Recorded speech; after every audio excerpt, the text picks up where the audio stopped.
Bonjour à tous et bienvenue sur la chaîne Shabbat Shechaya. Je reviens après quelques semaines d'absence. Le contexte dans notre pays vraiment me permettait pas de faire des vidéos.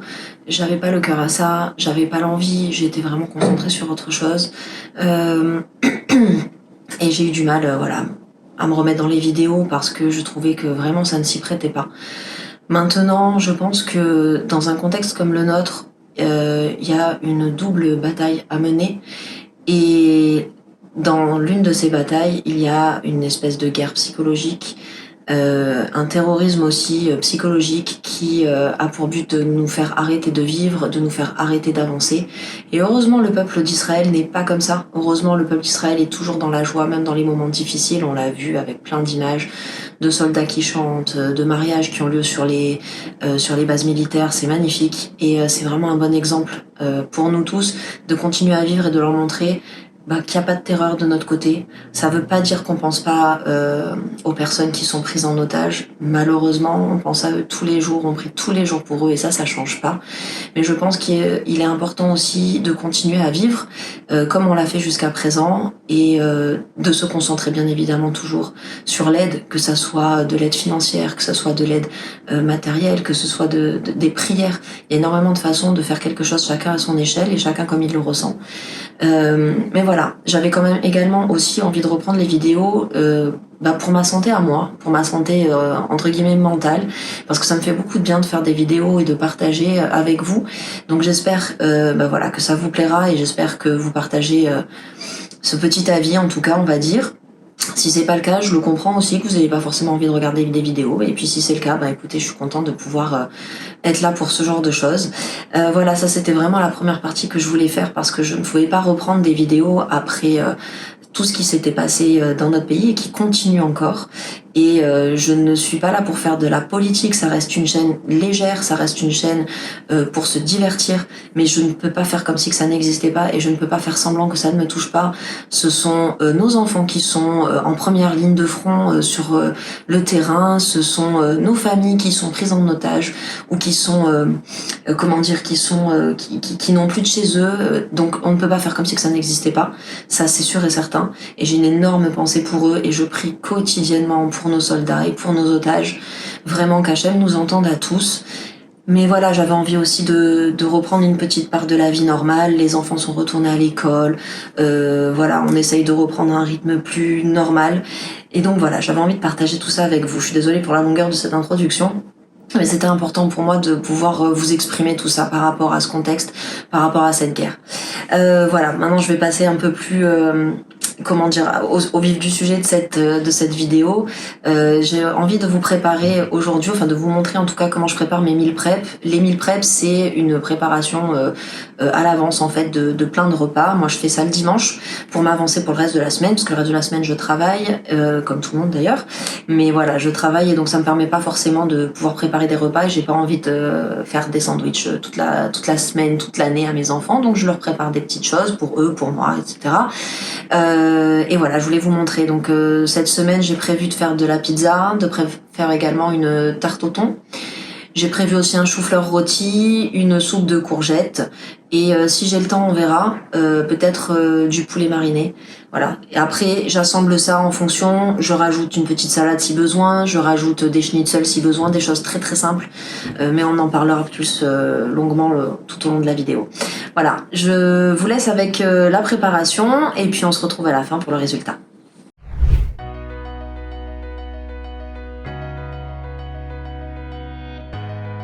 Alors pour l'organisation de ces recettes, je vais commencer par faire cuire d'abord tout ce qui est légumes. Donc là par exemple, j'ai préparé mes courgettes, je les ai coupées en gros tronçons, je les mets dans de l'eau et je vais les faire cuire pour pouvoir faire le velouté de courgettes. Et comme ça, pendant que ça prend, je vais pouvoir faire le reste. En parallèle, je vais m'occuper du chou-fleur pour faire le chou-fleur rôti. Je vais commencer en fait la cuisson au cookéo et ensuite je vais la finir au four. Donc là, il est lavé, je l'ai rincé, je l'ai mis dans de l'eau avec du vinaigre et j'ai re-rincé. Donc là, il est prêt à être cuit. Je vais le mettre d'abord au cookéo en pré-cuisson et ensuite il finira au four pour être bien rôti. Je vous rappelle comment ça fonctionne, le Cookéo, c'est hyper simple. Pour faire les légumes à la vapeur, il faut mettre 200 ml d'eau au fond de la cuve et ensuite on met le panier vapeur. Je vais devoir le faire en 2 fois parce que les 3 têtes de chou-fleur vont pas rentrer. Et pour le temps de cuisson, j'en ai aucune idée, mais c'est Cookéo qui va nous le dire. Alors lui, il préconise 4 minutes de cuisson, mais comme c'est une pré-cuisson et pas une cuisson complète que je veux faire, je vais mettre juste 2 minutes.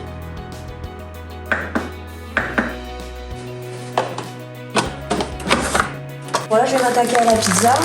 J'ai pas fait la pâte à pizza maison, j'ai pas eu le temps du tout. C'est pas compliqué à faire, comme vous le savez, je vous ai déjà fait une vidéo avec la recette. Mais c'est juste qu'il faut quand même avoir le temps que la pâte elle lève. Et aujourd'hui, ce temps-là, je l'ai pas, donc j'ai acheté de la pâte à pizza toute faite. Ça dépanne, mais c'est pas l'idéal, sincèrement. C'est mieux que rien, on va dire. Je vais faire une pizza hyper simple, juste avec du fromage râpé. De toute façon, c'est surtout pour les enfants et plus c'est simple et plus ça leur convient, donc c'est très bien. En fait, je fais des trucs, là je fais surtout des repas pour les enfants, donc c'est surtout en fonction de leur goût.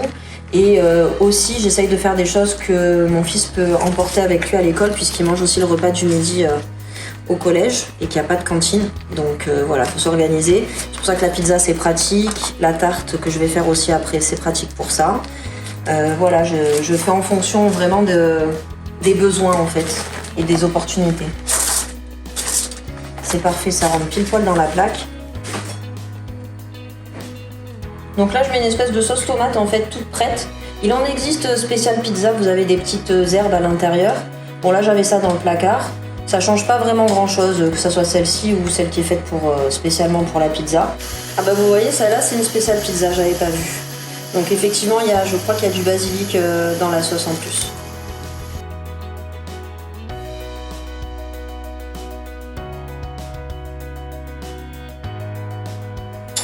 Alors moi ce que j'aime bien faire, c'est mettre un peu d'origan avec. Et un petit peu d'huile d'olive.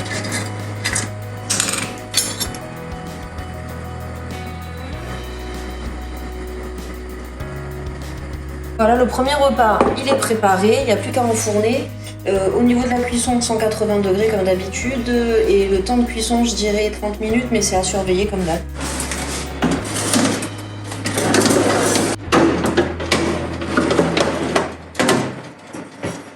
Alors dans le même temps, j'ai la première partie du chou-fleur qui est cuit. Je vais mettre le deuxième. Je l'installe déjà sur la plaque du four, puisqu'en fait ça va partir au four, comme je vous le disais, pour l'aspect rôti. On va pouvoir commencer la tarte au thon. Donc là j'ai pris une pâte feuilletée, 2 boîtes de thon, 3 œufs, des tomates cerises et de la crème fraîche. Si vous voulez rendre votre tarte parvée, ce qui est possible puisque la pâte feuilletée elle-même est parvée, il vous suffit juste de remplacer la crème fraîche par de la crème de soja, de la crème de riz, toute crème en fait qui est végétale, et ça rendra votre tarte parvée. Alors à la base, dans cette recette de tarte au thon, je mets de la moutarde à l'ancienne. Je trouve que vraiment ça se marie super bien, mais ni mes enfants ni mon mari n'aiment ça, donc je vais pas en mettre. Mais testez et vous me direz si vous testez, si vous approuvez. Alors je vais commencer là pareil, on va d'abord s'occuper des œufs. Donc on va les battre en omelette. Là il nous faut 3 œufs. Et je vais rajouter de la crème fraîche.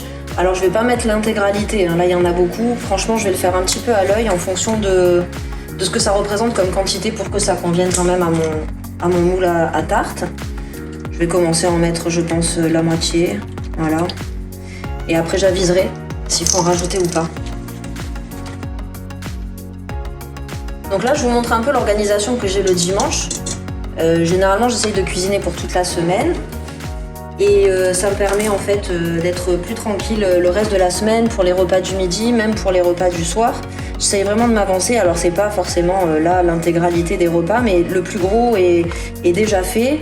Et après, je peux avoir juste à rajouter une salade ou même, je sais pas, un steak haché pour les enfants, des saucisses, un schnitzel, quelque chose de simple et rapide. Et le plus gros est déjà fait et franchement ça me soulage énormément dans la semaine. C'est pas évident de cuisiner en travaillant, en s'occupant des enfants, etc. etc. Et en même temps, il faut bien que ça soit fait. Donc comme j'ai la chance de pas travailler le dimanche, je profite de ce jour-là, voilà, pour m'avancer et pour me soulager et me libérer le reste de la semaine. Alors là, j'ai mis 2 boîtes de thon. Ça m'a l'air pas mal la consistance. Alors je reprends de l'autre côté de la cuisine parce qu'il faut que je surveille quand même les pizzas. Celle du haut, elle m'a l'air pas mal. Celle du bas, il faut qu'elle cuise encore un petit peu. Ici, j'ai ma dernière tête de chou-fleur, je crois, qui est cuite, enfin qui est pré-cuite. Donc pareil. C'est vraiment une pré-cuisson, hein. C'est pas du tout cuit encore, mais ça permet, quand on va les mettre au four pour rôtir, ça permet quand même que la cuisson au four aille plus vite. Alors j'en reviens à ma tarte. Donc je vais rajouter le fromage râpé.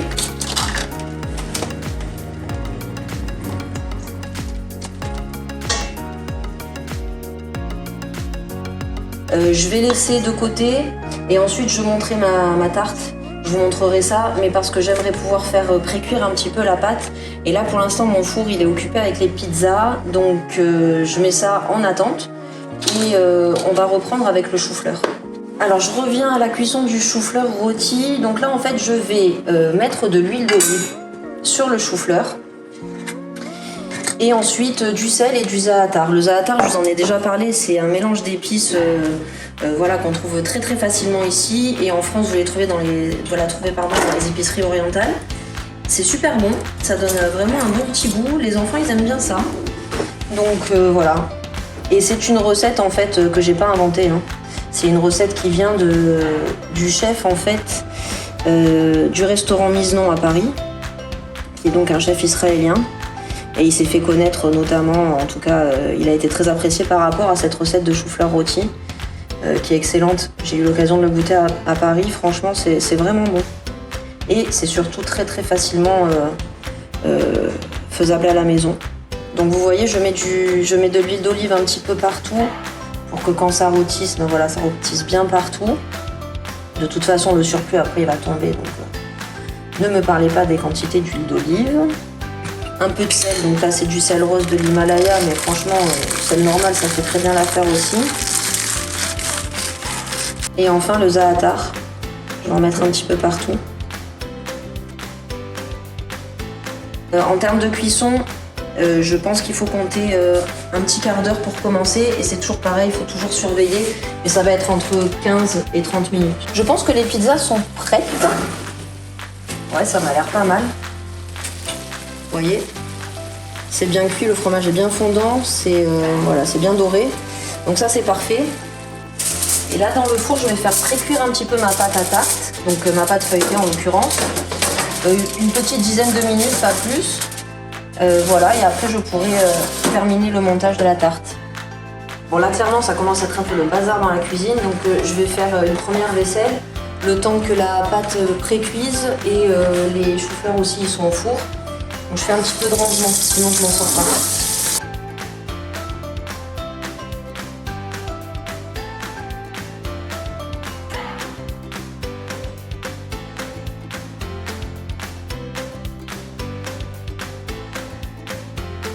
Alors je reprends avec la tarte. Comme vous voyez, j'ai fait pré-cuire un petit peu la pâte parce que souvent sinon elle va absorber en fait l'appareil et elle va pas bien cuire. Donc c'est pour ça que je la fais toujours un petit peu pré-cuire. Donc là je vais mettre le mélange œuf, crème fraîche, thon et fromage. Et je vais rajouter par-dessus les petites tomates cerises.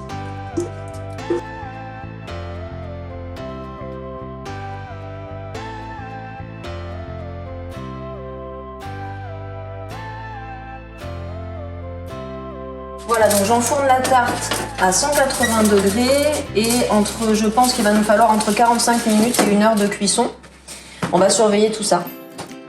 Bon alors, si je résume, on a les pizzas qui sont prêtes. On a le chou-fleur qui est en train de finir de rôtir dans le four Bassari. Dans le four Ralavi, on a encore la tarte au thon. Et il nous reste donc la soupe de courgettes donc à faire. Donc là, les courgettes ont cuit. Je vais enlever un petit peu d'eau de cuisson parce que la courgette elle-même, ça rend déjà beaucoup d'eau. Et ensuite, je vais tout mixer avec le pied. Comme ça, c'est hyper pratique. Voilà où on en est. Et ça fait à peu près 1 heure que je cuisine. Donc vous voyez, en 1 heure, on arrive quand même à faire pas mal de choses. Et je fais pas des quantités minuscules. Vous voyez, j'ai fait 2 pizzas. La tarte, elle est facilement pour 6 personnes.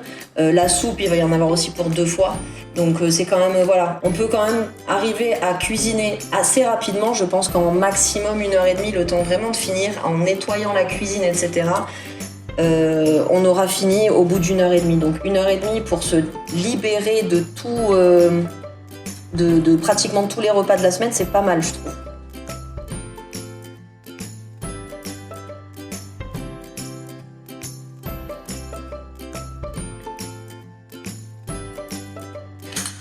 Alors, vendredi, avec mon mari et les enfants, on est allé manger chez Greg Café, et j'ai pris une salade où il y avait des croûtons de pita, en fait, donc fait maison, et qui était absolument excellent. Et comme là, j'ai fait une soupe, j'ai très envie d'essayer de reproduire.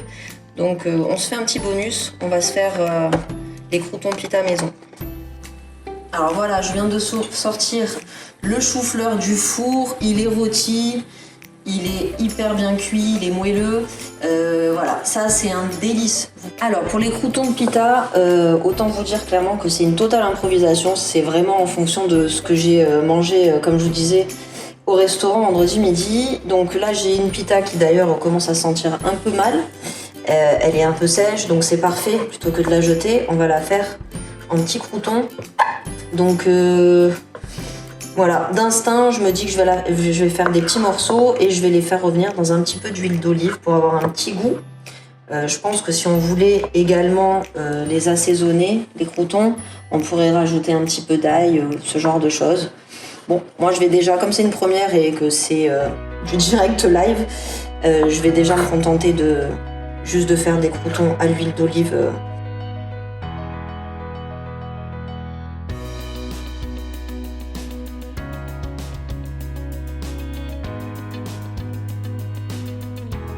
Ah, ça fait quelques minutes là qu'ils sont sur le feu, donc ils ont absorbé l'huile d'olive, donc ça va leur donner le goût. Et puis là je vois qu'ils commencent un petit peu à griller, donc c'est parfait. Je vais les laisser encore un petit peu, mais je vais, voilà. Faut bien que je les mélange pour pas qu'ils crament non plus d'un côté.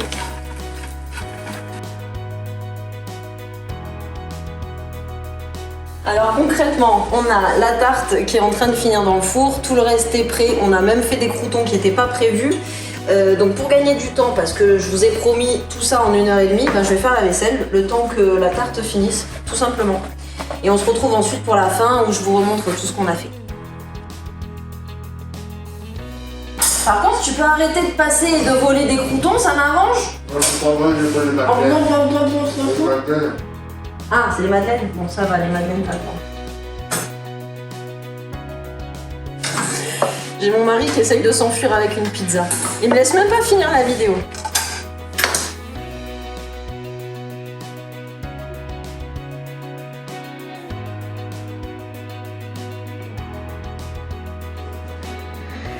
Et voilà les amis, je vous montre le résultat final, presque tout puisque la tarte est encore dans le four, mais je vais vous montrer à quoi elle ressemble. Alors donc là on a les croûtons faits avec de la pita, la soupe de courgettes, le chou-fleur rôti, magnifique, tellement bon. Les 2 pizzas au fromage. Et je vous amène jusqu'au four pour voir la fin de la tarte au thon qui est quasiment cuite.